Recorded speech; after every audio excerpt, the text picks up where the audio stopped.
आप फेरों का 8वां वचन। स्वाति ने इसी साल शहर के कॉलेज से पढ़ाई पूरी की है और अब उसके लिए जगह जगह से रिश्ते आने लगे हैं। स्वाति से ज़्यादा उसके रिश्तेदारों को उसकी शादी की चिंता है, इसीलिए जो भी स्वाति के घर आता वो किसी नए लड़के की खबर ज़रूर ले आता। अरे दीदी, ये फोटो देख के बताओ कैसा है। राहुल नाम है लड़के का, मेरी सहेली की बहन का बेटा है। अपनी स्वाति के साथ एकदम प्यारी जोड़ी लगेगी इसकी। ज़रा दिखाना, फोटो तो बढ़िया लग रहा है। कोई गलत आदत वादत तो नहीं है ना इसे? और कमाता कितना है? अरे कोई गलत आदत नहीं है दीदी, आप कहो तो एक मीटिंग करवा देती हूँ, फिर सब कुछ फाइनल कर लेना। हाँ हाँ, ये सही कह रही हो तुम। संडे को स्वाति के पापा भी घर पे ही रहेंगे। बुआ फिर वहाँ से चली जाती है और रात को स्वाति की माँ उससे कहती है, स्वाति बेटा, आज कमला बुआ ने एक लड़के की फ़ोटो दिखाई है। संडे को वो लोग मिलने आ रहे हैं, तैयार हो ना तुम बेटा? अरे मम्मी, आप कहाँ कमला बुआ के चक्कर में आ जाती हो? अभी इतनी जल्दी कोई शादी वादी नहीं करनी है मुझे। अरे बेटा, अच्छा लड़का है, बुआ जानती है उसे अच्छे से। हाँ स्वाति बेटा, एक बार मिल तो लो, बाद में देखेंगे आगे क्या करना है। वैसे तो कमला रिश्ता लाई है तो मना करने का तो कोई सवाल ही नहीं उठता। संडे की सुबह होती है और कमला बुआ राहुल और उसके मम्मी पापा को लेकर स्वाति के घर आती है। अरे आइए आइए भाभी, इसे अपना ही घर समझिए। इनसे मिलिए, ये मेरे भैया और ये मेरी भाभी हैं। नमस्ते भाभी जी, ये है हमारा लड़का राहुल, सरकारी नौकरी की तैयारी कर रहा है ये। वैसे आपकी बेटी कहाँ है? अरे स्वाति बेटा, बाहर आ जाओ।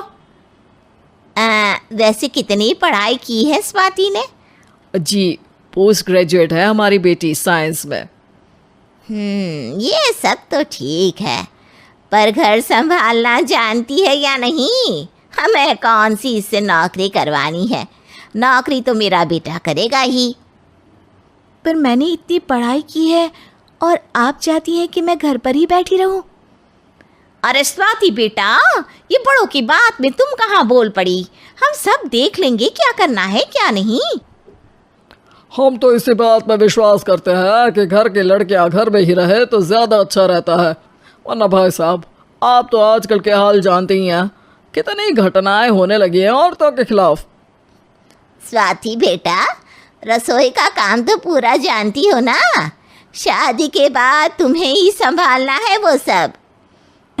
अरे बहुत अच्छा खाना बनाती है ये, आप सब लोग इसकी तारीफ करते नहीं थकेंगे। लो भाई, हो गई मीटिंग, अब शादी की तारीख फाइनल कर लेते हैं, क्यों भैया? भाई, हम तो पंडित जी से चर्चा करने के बाद ही तारीख फाइनल करेंगे। सालों से हम उनकी बातें मानते हुए आ रहे हैं।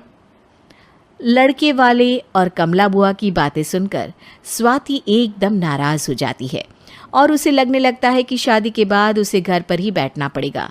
लेकिन घर वालों के आगे उसकी एक नहीं चलती और उसे शादी के लिए हाँ कहना पड़ता है। शादी का दिन आ जाता है और सब मंडप में जमा होते हैं।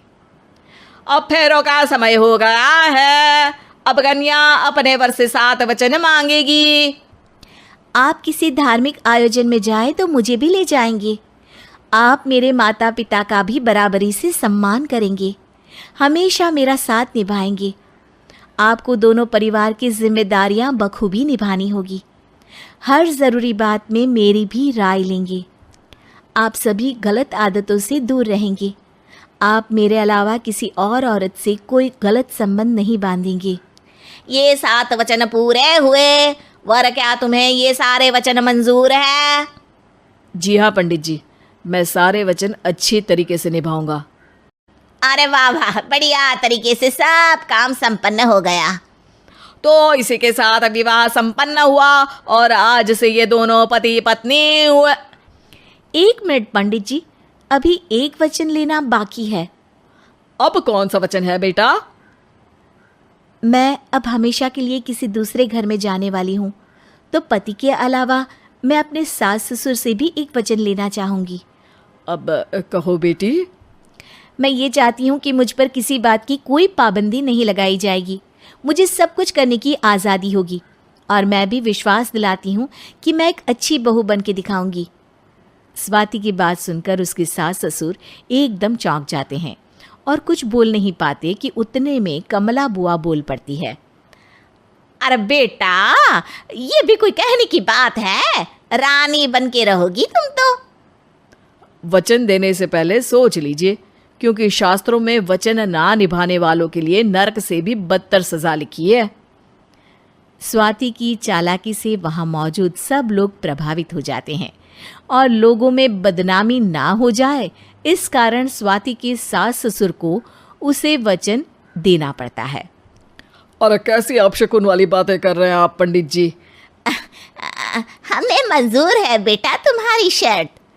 स्वाति अपनी समझदारी से अपनी बात अपने ससुराल वालों से मनवा लेती है और खुशी खुशी राहुल से शादी कर लेती है। अब से हर शादी में मैं खुद 8 वचन दिलवाऊंगा। ओम मंगलम मंगलम मंगलम।